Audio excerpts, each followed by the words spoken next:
we want to talk about today, I'm just going to use this to page through it, and I'll be happy to email these out to you afterwards. So we want to talk about this whole idea of story today. I just turned on this. And how do we know that when we are engaged in story, telling stories, that people's minds work differently. We live in a very noisy ad environment. I'm going to close the door.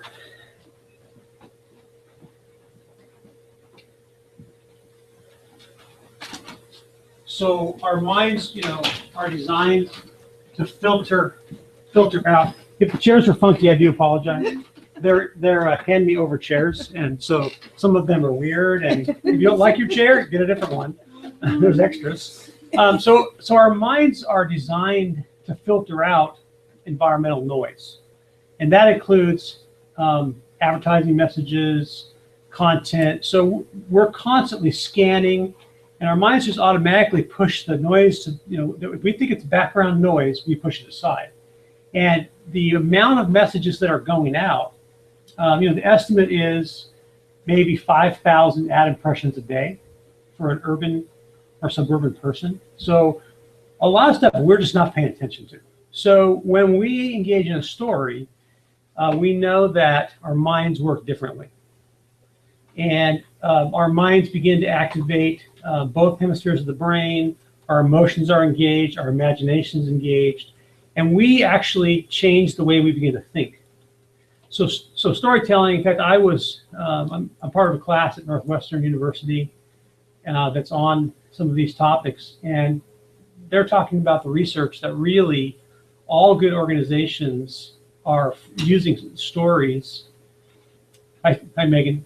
Using stories as a way to organize all the content they put out because it impacts people in such a different way. So as a nonprofit, you might say, well, we've always told stories. Or you might be on the opposite side of that and say we don't tell enough stories. Or maybe we don't tell our stories very well. So I don't know where you would land. But the storytelling part of this is really important. So as we come to, do you all know each other, by the way? Yes. Mm-hmm. Do you know, why don't you introduce yourselves to Ann before we keep going here? I'm Diane from the YMCA. Megan with Micah. Mary with Rappahannock United Way. Kelly from Powerhouse. There we go.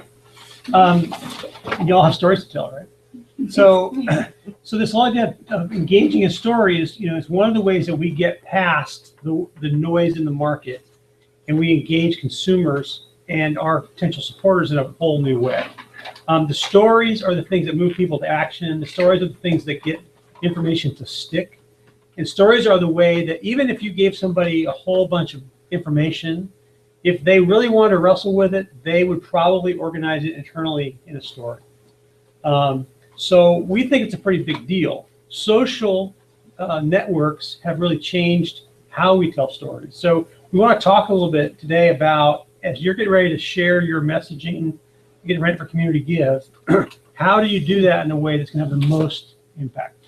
So we're going to talk about some strategies for storifying your message. So I apologize, my screencast is not working. I have no idea why.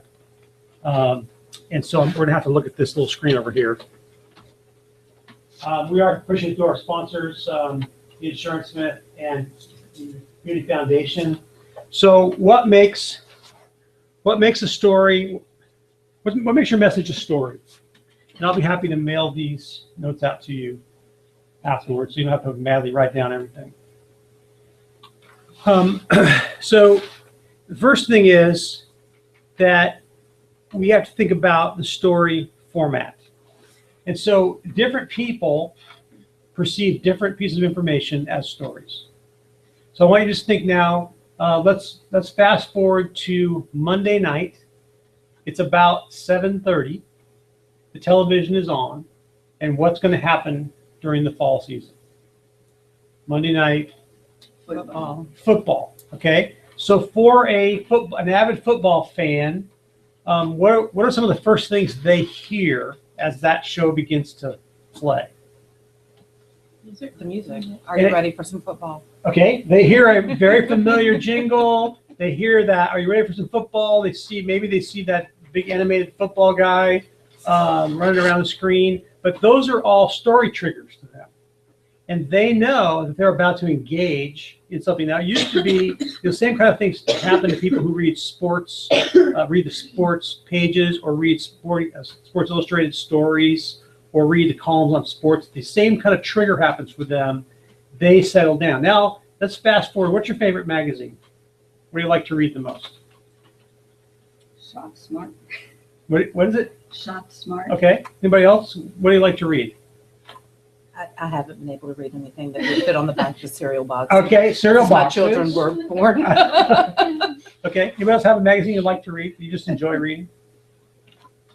No magazines. Okay. So just imagine with me then a person who likes to read Home and Garden. And they want to decorate their house and they want their outdoor living space to be beautiful. And so they go to their Keurig and they get a cup of tea and they sit down with a magazine. And so something happens. There's a story trigger that's happening with them. And they go into a different kind of mode. Fast forward to a child. It's about 7:30, 8 o'clock, whatever bedtime is in your house. And you're on the bed and you have a book in your lap. Something happens. So there's a story trigger. So the same thing happens to us in social, in reading novels, in watching television, in watching movies, going to the theater. People go into story mode because they recognize the communication as a story. To them, it's a story. Now, in social media, the same exact thing happens. Anybody here an avid Twitter user? Just started on Twitter. Are you avid? Are you an avid user? Every day, Every day? How many times? maybe 3. Okay. How many times for you? Hundreds. Hundreds. Okay. It seems like. Okay, that, so yeah. so you consume Twitter, and that is a form of story to you, right? But for someone who's not a Twitter user, that is not a story. That's just irritating. The same thing is true. I get from my dad, I get these emails. And these emails they're either a long story in boldface, right? You get them too, right? Or they have a picture in them. Maybe there's some funny pictures, a series of dogs and cats doing weird things, whatever. But they're funny pictures. But when my dad opens those emails, to him, that's a story. So we have to understand that when we're talking about how we're going to communicate to our supporters, that we've got to understand that they need to get a story from us that they recognize as a story. And some people that are older would recognize a longer form of story. Some people that are younger recognize a much shorter form of story, 140 characters, or even less than that, right? How long does Snapchat last? How long does it stay on your phone? Anybody know? I don't even know. A minute or two. So it's a new, you can text somebody and the picture disappears in 30 seconds. It's gone. But we have to think about our own audience and what do they hear as a story. So one of the ways to get after this with your supporters is to begin thinking about where else are they consuming stories? Where do they enjoy stories? So do they sit down at the news every night at 5 o'clock? Do they read the paper every day? Are they reading novels? Novels are a long form story. Do they love to pass around videos? Do they like to go to the movies? Do they like to get together with their friends over coffee or cards and tell stories? But I think a lot of this comes back to understanding our own consumers and where they're consuming stories already. And we have to understand those forms so that we're able to do the same thing they're doing. And this is not a short-term project, right, that you're going to do overnight, but it does go to the idea of if you want to get really effective at telling stories to your audience, then you have to figure out how they are consuming them. Does that make sense? Do any of you have a method for communication that really works well for you right now with your supporters? One that's especially effective? For us, it's mainly Facebook and monthly newsletters. Okay. So are you doing like a constant contact thing with your newsletters or paper? We're too small for constant contact yet. It's just an email list. Okay, so you're sending out email. And so you don't really know how many people are actually opening it. You just know who's Well, we responding. use Dropbox, and Okay. thanks to Lamppost, Okay, we've been starting to gather some of that information. Okay, It's been good. interesting. that's very helpful. So you don't really know until you see the open rate on the email or the stats to see what that, it's about consumption. Are they consuming the thing that you're sharing with them? Or is it more white noise? So that's, you got to figure that out. And you don't need to be more white noise. It's not going to help you any. The second thing you need to think about is narrator. What is the voice? If there is a audible part of this, whether it's a video or a podcast, or even if it's written, what is the narrative voice that's coming across? We have someone that we worked with recently who told us that their clientele only respects older male voices. That's the only voice they will respond to. Think about the movies that you've seen that have a narrator. There's different voices that are used. So if you have primarily women as one of your target audiences, then you may want to think about what voice that they really want to hear. When I hear a voice that's narrating, what does that do to me in terms of my response? Stop and listen. Yeah, ever hear something that's been read by James Earl Jones with that amazing, or Alexander Scorby? These amazing, deep, resonant voices. It makes a big difference. And there's different voices, different narrators. The narrator is not just a voice, though. The narrator is also a perspective. So I know that, Megan, you work to serve the homeless and to equip them and give them opportunity. So when you are reaching out to your clientele, who do they trust to be their narrator? Who do you think? Who do they want to hear these stories from? I mean, are you talking about our donors? Your or donors, right? From the people that we're serving. So they want to hear the voice of the people being served directly. And I would kind of echo that, and I can go, and I'm relatively effective in telling the story, but when it's nothing compared to what I get when somebody that we've pulled out of homelessness gets up and tells what that meant to them and how that happened. And she's right, because Megan and I work together. Micah is one of our member nonprofits. So when we're going through our workplace campaign, we bring our members with us to tell the stories. And we had the video, actually Micah had a video, and the Rappahannock United Way donors respond to that. Okay. Very, very much so in this area, more so. They respond to me talking, they respond to her talking, they respond to you talking, but they really respond to the individual that was helped. So why? Why do you think they respond to that? Proof. It's It really proof of works. what's happening with their contribution. So and why they're is it actually making different than a difference. professional voiceover narrator who's got a trained broadcast voice? How is that different? It's legitimate. It feels real. And It's real, it's authentic. Yeah. Okay. So the authenticity is something that's really significant in the way the narration occurs. And so if you think about it, when's the last time you went to a movie that was told by a third-party narrator who was not in the action? Have you seen one of those recently? You probably haven't, because if there's narration going on, it's being done by the people who are experiencing what's happening. So in your case, that voice often needs to be someone you're helping, or it needs to be someone that is serving. So you can imagine a volunteer voice could also be very powerful to say, here's what happened to me. Here's what I used to think about those people. And after I served with them and spent some time with them, and you can see them starting to tear up, right? Here's what changed in my heart. So that's very authentic. So and that applies whether it's homeless services or sports. People want to hear the real story. So the authenticity, I think, in our culture right now is a huge deal. And that narrator voice is really significant there. Another part of this is the source of that story. Where does the story come from? Would you all pay, what does it cost to go to the fancy theater upstairs over here now? About $20. Okay, $20 plus it's like $40 for popcorn, Yeah. right? If I was charging $20 to show you a home movie that I made, would you pay that? No. Forget it, No right? offense.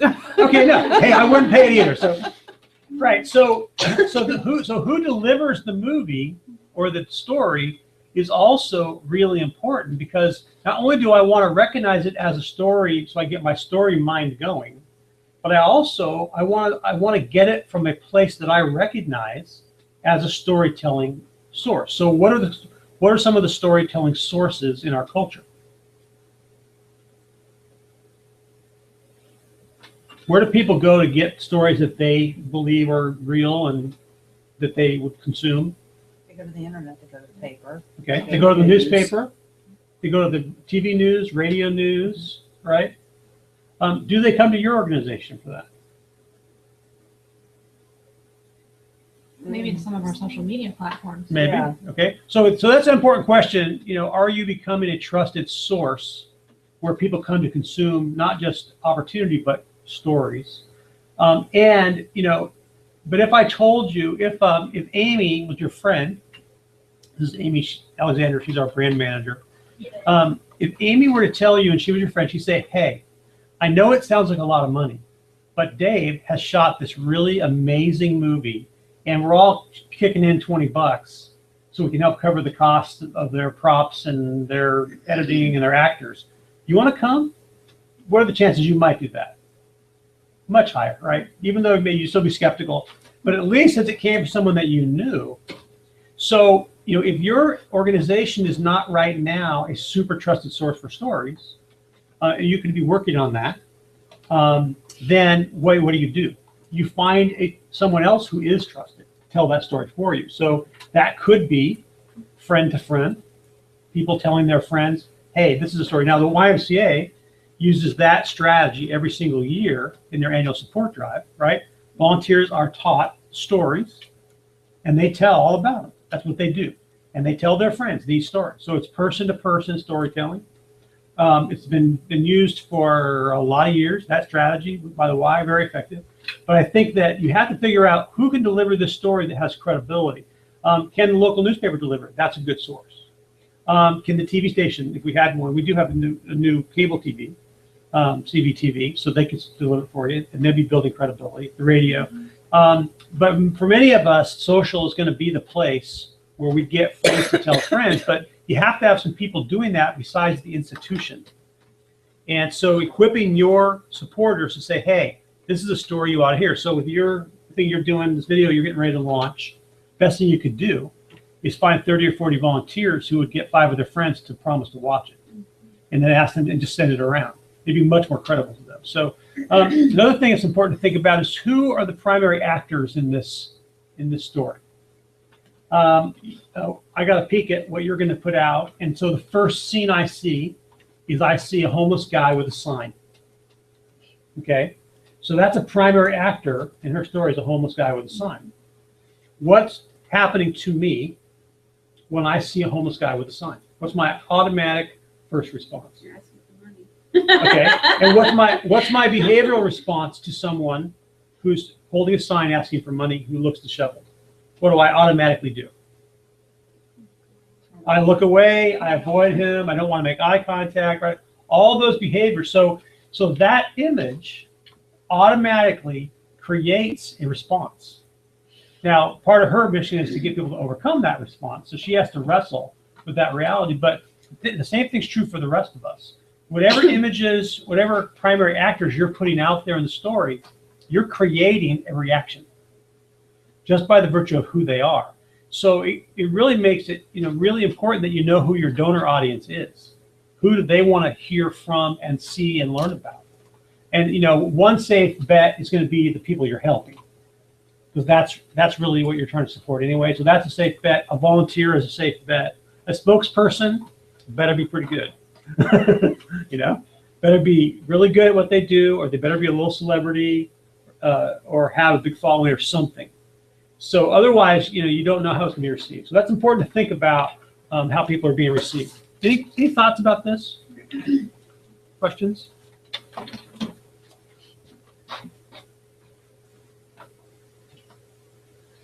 So as we think about how we make things a story, we really have to think about this process of the story arc, the beginning, middle, and end. And that is what makes it a story. And that's part of what our hardwired story minds are wanting to wrestle with, is a beginning, a middle, and an end. And so as you prepare to do this, so even if you're not doing a traditional 3-minute video with the story in it, but you're going to do 40 social postings that have a story arc to them, you still have to think about, how do I negotiate the story arc? So let's talk a little bit about the 3 parts of this as a way to help us to do this more effectively. The first one is that we really have to get people's attention. And there has to be something that helps us get past the noise in people's minds when they see the first image, when they hear the first sound. Otherwise, if they can stereotype it. So I get mail every day.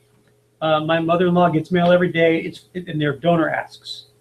Well, I can tell from the envelope what it is. I don't have to read it. I know that envelope, right? I don't know that person. I see that printing, that fancy printing. I know there's an appeal in there. So if I give people that signal from the very first get-go, I'm done in my presentation. So how are you going to get past that? So here's a couple of clues. One is there some kind of prior emotional connection that we can create with them? Is there a relationship that we can connect to? Is there something kind of interesting about it, unusual about it? Or the thing you see a lot on the internet that works pretty well is things that are humorous, they're odd, they're weird, they're outlandish. So what are you going to do? What are you doing now with your kind of storytelling that begins with this idea of getting people's attention? Anything you're trying that's working for you? Anything you have tried? Specific to, Well, This community event or give, well, just in your general? mission in general, or to community give, yeah. well, what we do, I mean, we're a little bit unique because we have our nonprofit partners and customers, and we also have our own donors, but we collect stories from them because we don't provide direct services per se. Right. We collect stories from them and then put those out to the donors. Right. And that's what resonates to them when we're doing campaign. And then we also have our own direct services, but it's all video. And then we post it on YouTube, we post it on our social media. We collect stories from people and put Right. it on our social media. It's all, Right. did I answer that? Sure. Okay. So the question is, with whether it's an individual campaign you're running, or it's a talk you're giving, or it's a social media project you're running, what are you going to do at the beginning of that that's going to get people's attention? That's really an important question. So in your case, you may say to people, it's time for us to talk about our annual campaign. We're doing all this. We did all this good last year, and here's what we're going to do this year. And so you're appealing to kind of their sense of civic duty, their desire to participate. Okay, and you might have a little bit of a captive audience. In the sense Yeah, that we have a employ- formal kickoff right. every year. So. Right. So it's an institutional approach that has this kickoff event. But for many of us, we have to do this over and over again, right? All through the year. So how do we set the stage at the beginning so that we're getting people's attention? And I think you have to think about the imagery, the music, the faces that people see. When you see the very image, it has to be gripping, or at least attention-getting, and not probably in a corny way, Now, in your case, I'm assuming you guys do sports activity. We're very, very small, very Okay. new. Okay. Yeah. But what is it that a donor wants from your organization? What do they really? If someone's going to give you money for what you're doing, what would they do that for? What would they get if they're a donor? They probably want to see us making a difference. We're trying to reach disadvantaged Okay. players that might not Okay. necessarily be able to afford. So the first image is a young person that I know can't afford, who's got a big grin on their face and a baseball bat in their hand, right? Or a adult hugging on a child in a sports setting. But you have to do it. There has to be an emotional connect, right? Otherwise, I don't get. I might watch it because you asked me to, because you're your friend, but I'm not going to really engage. So there has to be the starting point. If you think about the movies that you've seen in the last year, if you watch movies, you'll notice that many of them begin with something that is out of the ordinary. It's a strange scene or setting. The ones that don't start that way, sometimes we say, that starts out kind of slow, right? And we paid $14 or $20 to get in, so we're probably going to sit through it. Or $1.58 if we got it from Redbox. But the point, you get my point, right? So the other thing that's happening in the beginning is that we're setting the scene. We have to let people know as much information as we can without having to tell them everything. We don't want to say, in Fredericksburg, in 2015, there are a lot of homeless people, right? You can tell me all that with one picture. I don't need to be told that. And so the same thing is true if you go to a play. The first thing you want to know what's happening is what is the setting. In some foreign language plays or even operas, you're given a description of the setting so you know where it is. So the first imagery, the first very beginning part of your story has to put me in the place where I know what's going on.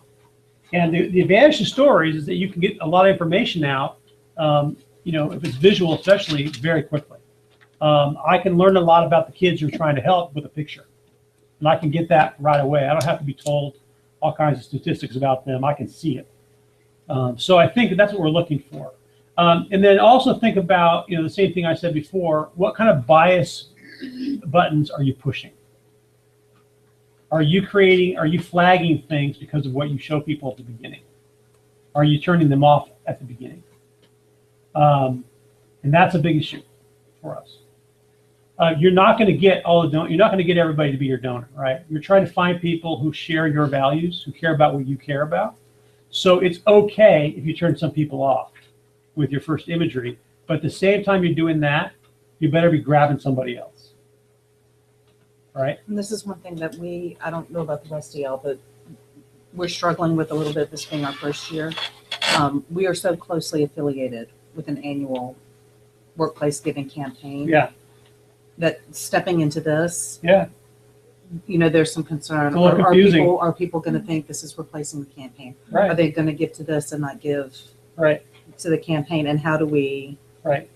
insert ourselves into this space Right.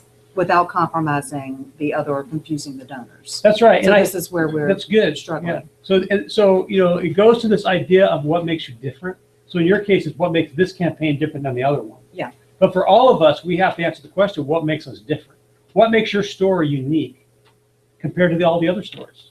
And that's part of what we're trying to tell. And a lot of that gets set up right at the beginning. So if you want to know if your pitch or your presentation is working, just take the first 10 seconds of it and put it in front of people, just 10 seconds, and ask them what they feel, what they think about when they see that, what their initial reaction is, and then ask them the $10 question, do you want to see more? And see if they will continue watching, because they will watch if a friend makes them, but they won't watch in the wild, unless they're motivated to do so, okay? So, and for some of them, it could be something as simple as a very familiar landmark that they see. People have emotional connections to landmarks, to church buildings, to historical buildings, to a favorite park, to a sport. So you can attach to that emotional connection that they have. Also think about childhood experiences. So thinking about sports, I had amazing childhood experiences around baseball. The first team I played on, we lost every single game for the entire season. Well, we had the same coaches. They stuck with us. And the next season, we won every single game because they were helping us get better. So those experiences for me are very powerful when I see a young person doing that activity. And so we can connect to those emotional activities. Relationship settings have emotional, for some people, civic organizing, large crowds have that. For some people, it's an experience that they share, a painful experience that they share with the donor. So all of those can be used to engage people at the very beginning. Does that make sense? Because you want them, you can't get them to the end if you don't get them past the beginning, right? That's kind of fair to say, right? And once these social images, once these videos get out past the areas where you control them, if you really want them to go somewhere, become viral, create impact, then these are the kind of things you have to pay attention to. So I hope that makes some sense. So anybody have an idea you want to bounce off of us about this? How to make your beginning a little more intriguing?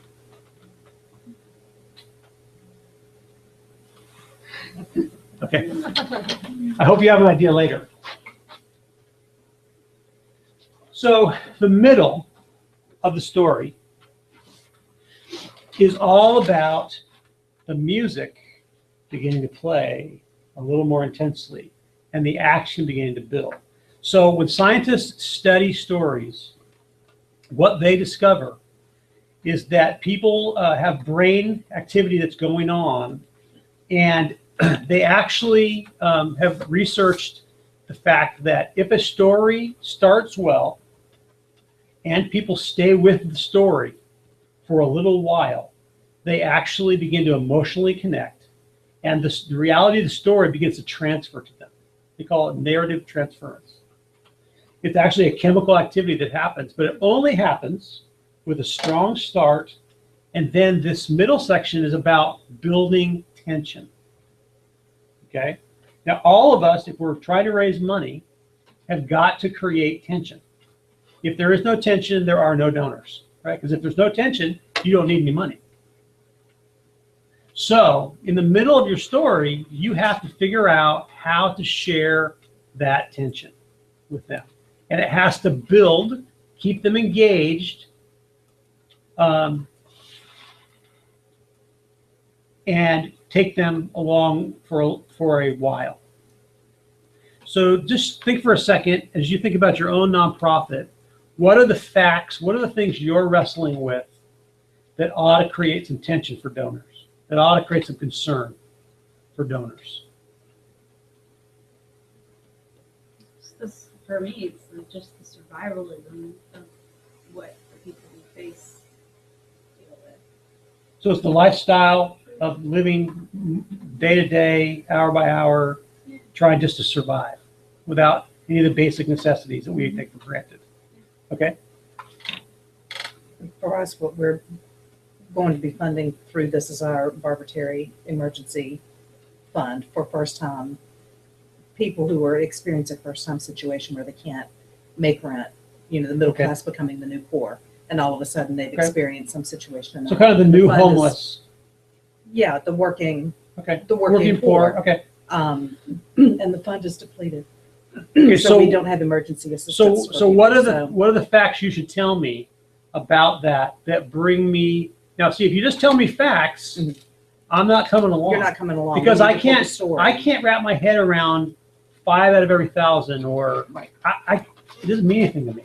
Well, like, I went to a benefit for the Barbara Terry Fund a couple years ago. Right. Janelle told a story about this couple who both of them had cancer and they were going to die, and but they didn't have enough money to pay their mortgage or something, and the Barbara Terry Fund Picked it up. Right. So like that would be Yeah, and that's what we're trying to collect is Okay. current stories from people who are willing Yeah. to tell, Right. which can sometimes be hard. People Yeah. are embarrassed. They don't. Right. It's can be challenging. to So get in your donors to case, it's tell a the real story. narrative about real people Yeah. who are facing hardships that they didn't plan on, Right. that have overwhelmed their ability. But I don't need those facts. I just need to hear the story, Right. right? About Sam and Barbara and how this is what's happened to them. Mhm. Here's where they are today. Does that trigger biases for me? That story trigger biases for me? So you tell me about people that don't have anything, and I mean, you have to put yourself in the mind of a skeptical donor, Right. right? Well, So well, how do they get themselves into that situation? Why am Okay. I supporting these people? They're able to work. I mean, okay, so anything. that's the dialogue see that's happening. That's in my head. Yeah. And so your story has got to bring me along, overcome my objection, and keep me in the story long enough that I go, wow, I'm really touched by that. That's really, because I will identify, even if Sam and Barbara, so to speak, are not in the room, I will still identify with them on a video, on a slideshow. I will still emotionally connect with them if you tell the story well.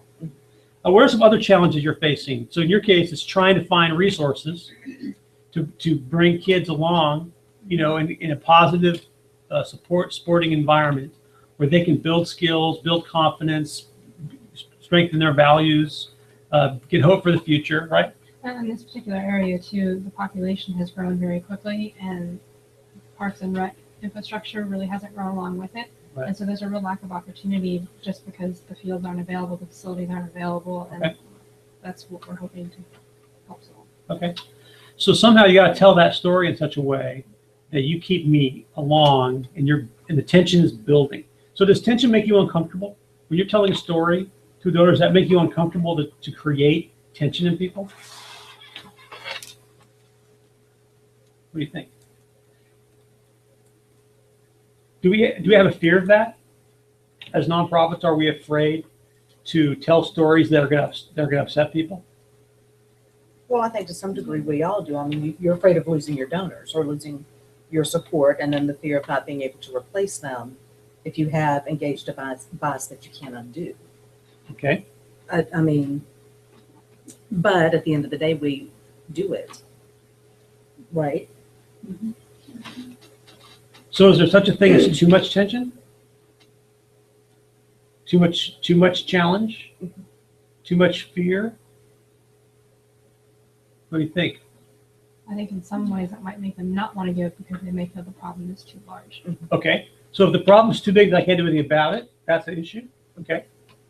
What if you tell me how horrible the lifestyle of these children is, and you tell me that, probably if we don't get them a sports program, they're probably going to go into crime, and they may come and rob you in your house. Is that too much tension? Depends on your donors. For some, it definitely is, right? So we have to balance this out. But I would say that, the really good stories that I hear from nonprofits absolutely have this tension. Is there going to be enough money for all the kids? I went to Y Camp in my own youth, coming out of a very troubled family. And Y Camp absolutely saved my life, flat out. Okay? You won't be in our store. So it did. I mean, it's just absolutely the truth. I mean, it's the real story of my life is that I had it. My personal life was changed because of why summer camp, flat out. And if it hadn't been there, my mom went and took a job at a YMCA that the job had been empty for 9 months. She walked in, took the job, and that summer, bingo, I was in my summer camp. So that story is really significant, but the tension is also really important. We have all these children who don't have a spot because we don't have enough dollars, right? So we have to be willing to push people there. So one of the smart people that I've got the chance to listen to is one of the professors at the Indiana School of Philanthropy. And he said that what you want to do is you want to state your values strongly enough that you either get your people on your side or get them off. And you're gonna push some people beyond where they want to be pushed. Others are going to say, I'm signing up. But a lack of challenge will not take them there. So does that make sense? So in a social campaign, if we're going to do a social campaign over a period of a month or a few weeks, how do we build tension or create this rising conflict in a social campaign? What do you think? Well, I guess for an organization like ours, it's a little bit hard to think of tension because when I look at some of the other organizations that are taking part, I mean, it's kind of first world problem, I mean, for kids playing baseball, I think tension would be a little difficult. I think perhaps it could come in other forms because I think with our donors, we're more trying to connect with their nostalgia for the game. And like you said, their history of those experiences they had playing youth sports and what those experiences on teams taught them, not necessarily about the sport itself, but about their character, Right. about teamwork, Right. and things that extend beyond the sport. So I think tension might be a difficult word for an organization like ours because I'm not exactly sure Well, you can use whatever word you want. how we could use that. But I don't think you ever want to compare your need against now, because poverty is relative, right? If we compare all poverty in the United States against poverty in other parts of the world, our poverty does not look like poverty, right? So it's not about who's got the worst problem. It's about what is it that your donors care about? What's really important to them? And to them, the lack of opportunity for a child, for many people that have a sports background, that is a huge issue, and that really concerns them. So to them, that's a need. Here's another example. A mom, upper middle class mom, who has, is it that late already? Wow, it's just early. Upper middle class mom who has got a couple of kids under 3, and they are home all day, and they don't even speak English yet, right? They speak gibberish. So that mom is frustrated. She's tired. She feels alone. She just wants some relief. She wants to go to a MOPS program, or she wants to go to a mom's program. Is that a legitimate need? Is her sense of rising concern and frustration, is that real? Absolutely. So it's important not to make ourselves feel like one need's better than the other. It's really about, can you tell that story to your donors in a way that means something to them? I guess it's a matter of how you frame tension. How I you guess frame it, using that word in and- more of a traditional sense. It's is hard difficult because for you're going me. to have a different set of donors True.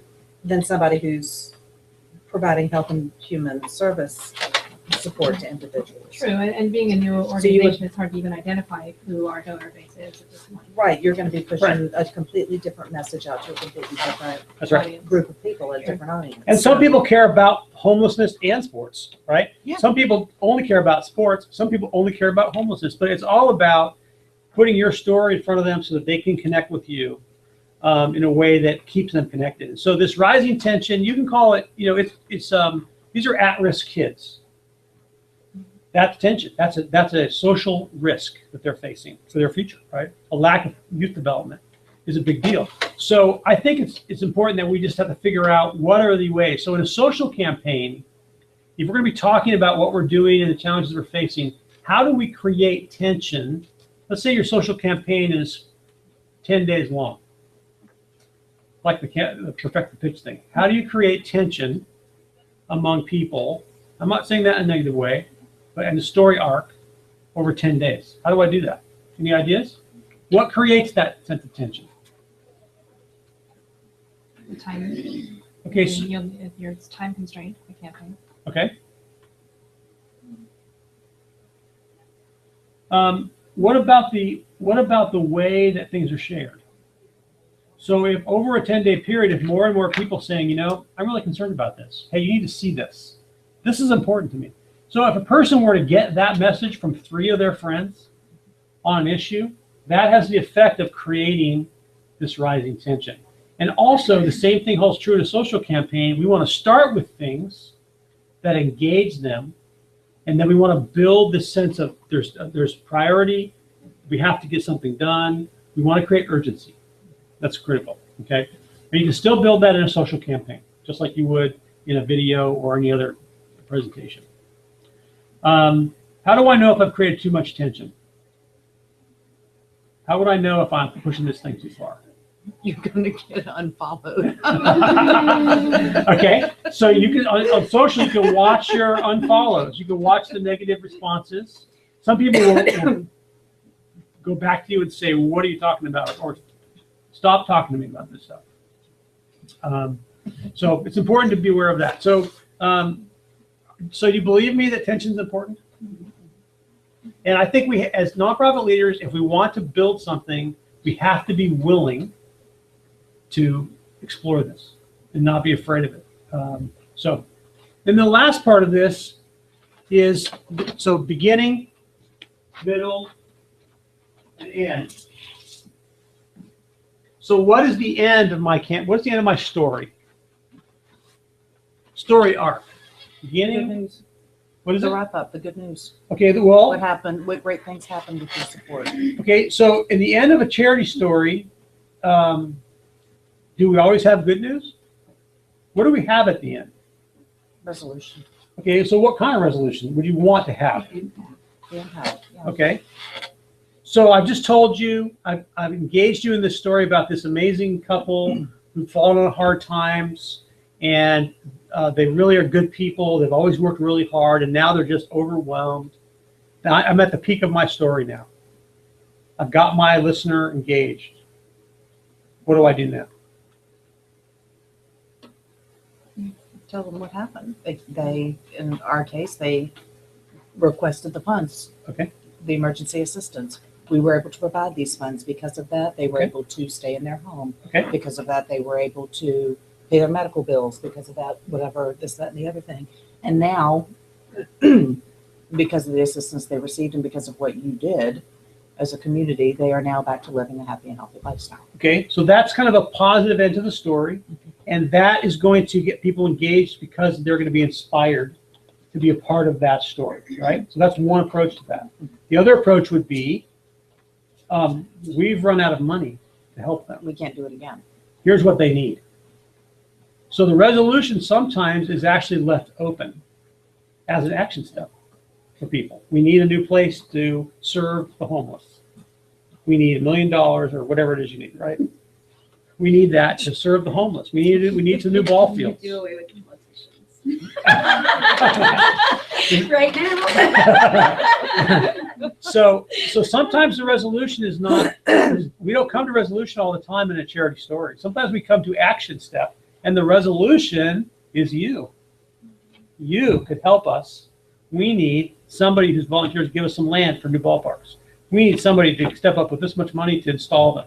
We need to pay for these 3 teams or leagues or uniforms, right? So sometimes the resolution is actually, and if the resolution is not met, then what happens? The need goes on. So if people are engaged in the story and you give them an action step, what you've done is you brought them to a point of decision. And now they're going to do something they won't. So you have to know your donors really well to know whether they would respond better to a really inspiring opportunity of life change, or whether they want to hear that, but then they also want to hear the part about the money's run out or we need help. So that's about the ending of this, and we have to use some smarts about how we do that. Is it wise maybe throughout a campaign to use a couple different stories? Yeah. So it's a great question. How many stories should you be telling? How many audiences do you have? You have a great deal, a variety of audiences. You do. You have a lot of different audiences you're telling, and you don't know which story is going to work best. So, it's really important to have stories you can test, see which ones work, have more than one, right? You don't want to bank everything on one story because it might not work. And you might discover sometimes the story that you think won't work is the very one that works, Or sometimes you have what they call in the arts world a happy accident. You're doing something and this thing comes out of it and it actually becomes amazing, So it's kind of like the Fredericksburg Happy video, the smile video, whatever it's called, right? But we lived in Bakersfield. There was the professor there invented that thing, random acts of kindness. He didn't know that was going to become so you don't really know, and that's why testing is important. We view this Perfect the Pitch opportunity as really a test for you to see, hey, what really works.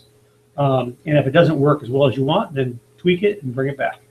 And it'll be better next time. So I would have, I would try different stories for sure. People. On social, you can tell as many stories as you want. You have lots of opportunity there.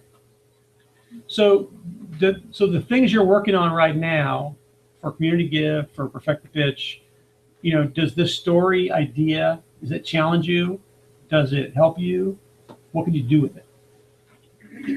There's a lot of tension there. Hopefully that's positive. It'll lead to action. It's been very helpful to get us to think in different ways. So, one thing to do is just look very carefully at the beginning, middle, and end of your story, the way you're going to tell it. And you can always change up those 3 elements. If the end doesn't work quite right, you can change the ask. It's not hard to do. If the middle is maybe too much tension or not quite enough, you'll see, or maybe it's a little different story approach. But you can change these components often so that you're creating a little more impact. But it does take paying attention to how it's working. How are you all? What's your ask that you're going to use? What's the ending you're going to use? Is it just Community Give on May 5th, or what are you going to use for your punchline right now? Maybe it's top secret, you don't want to say. We're still working on Okay. it. That's what I We kind of just- feel like that we're doing all this for at this point, even if it's the money we're getting is for something bigger. I think it's trying to get people to give on that day. Okay, For us, it's almost, would it be nice if we were able to get some donors? That would be lovely. But for us, it's more of trying to get the word out about our organization and make inroads into the community. okay, So for ours was just more graphic, trying to get the word out about the community Yeah. as well, and wasn't necessarily a hard ask. 'Cause Okay. I'm not sure that we are at that point yet. and that's wise for you to be thinking that way. And, you know, in fundraising world, they call that friend raising rather than fundraising. And so, you know, and usually organizations have to have a kind of identity campaign to begin with, so people get to know them. And because a lot of people are not going to give until they really get to know you. So, but it doesn't mean that some won't. So, anybody else want to share kind of your action steps that you're thinking about? You don't have to. It might be top secret. It's okay. No, for us right now, I think it's just getting the, stories and getting what's going to work best for Yeah. us. It's not like we're at the point yet where we're. Okay. I mean, yes, in the ending, we want donations for Give Day, but that's not the only reason we want donations all year long. So just collecting stories is a Yeah. great exercise for you. Yes. I think that's And definitely in a good. great way. I think for us, learning more about the different types of social media platforms and Mhm. how to get our word out and which is going to be the most successful for Mhm. our audience. And we don't have any paid staff. We're very small, all volunteer. And so also it's how to put all that together, because with everybody working their own full-time jobs and only having a small amount of time to give, Yeah. what's the smartest way to work so that Right. we get the most out of the effort that we do have to give? And there's a lot to be said for simple. You know, I mean, some of just the simplest things sometimes are the most powerful. We have a slide in here on a one picture story. We showed this. Also, we did the training, but this is a great story. That one picture is a great story. So sometimes the simplest things are some of the best things. And so if you don't have the ability to do something more complex, then simple can be very significant. So don't feel bad about that, and also people, it's kind of elegant to get the whole story in a single picture. I don't have to read anymore. I see the look in that kid's eyes. I know what you want me to do. That's great, so that it's easy for people to respond. So, well, any questions? We got a couple minutes left. Any questions about anything you're working on, challenged with? Any perfect pitch questions? I have quite a few housekeeping questions, but Okay. that's probably maybe already been covered. Let me go ahead and turn the recording off then. And